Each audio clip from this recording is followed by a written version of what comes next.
Arrêtez de penser que vous connaissez les autres. Arrêtez de penser que vous savez qui sont les autres. Et apprenez à connaître donc les autres. Ce que vous refusez habituellement de savoir, c'est que l'autre en face de vous n'est pas la version que vous avez dans votre conscience. Votre conscience, c'est une substance qui sait quelque chose. Et pour savoir quelque chose, elle prend tout ce qu'il y a dans son entourage comme un objet à saisir. C'est-à-dire quoi? Si je veux prendre conscience, par exemple, de ce Nescafé, n'est-ce pas? Déjà que j'ai dit Nescafé. En principe, quand je dis que je prends l'autre pour un objet de connaissance, c'est un peu comme si je prends ce Nescafé, une fois que je l'ai pris et qu'il est dans ma conscience, je vais en avoir autant d'imagination possible, autant de propriétés possibles, autant d'éléments qui me renseignent sur ceci. Mais je n'aurai jamais accès à ce qui est dedans tant que je ne l'ouvre pas. Je ne sais pas si le grammage à propos, c'est le réel grammage, combien de graines il y a à l'intérieur. Seules ces graines-là se savent comme elles sont là-bas dedans.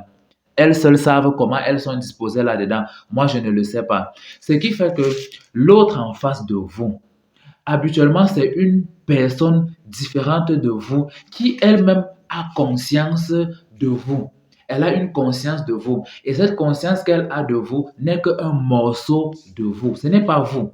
Vous-même, vous avez un morceau de l'autre qui est en face de vous. Et pour la plupart du temps, mais je vous dis, apprenez à vous rassurer en causant avec l'autre, en correspondant avec l'autre pour savoir si le propos que vous vous faites d'une situation est correspondante à ce que l'autre est en face de vous. C'est dans ces échanges-là que vous apprenez donc à connaître l'autre. Et il y en a tellement de manières.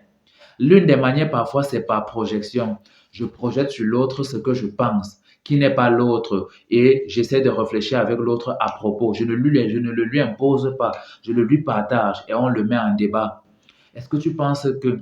Et dans ce mouvement-là, les idées s'échangent et ça te permet d'apprendre de l'autre. J'essaie également par, on dit souvent par conflit. Dans les situations où on ne s'est pas entendu, je parviens à comprendre que, ah, apparemment, l'autre n'aime pas ceci. Alors, pourquoi est-ce qu'il ne l'aime pas? Il ne faut pas se limiter juste à l'autre n'aime pas.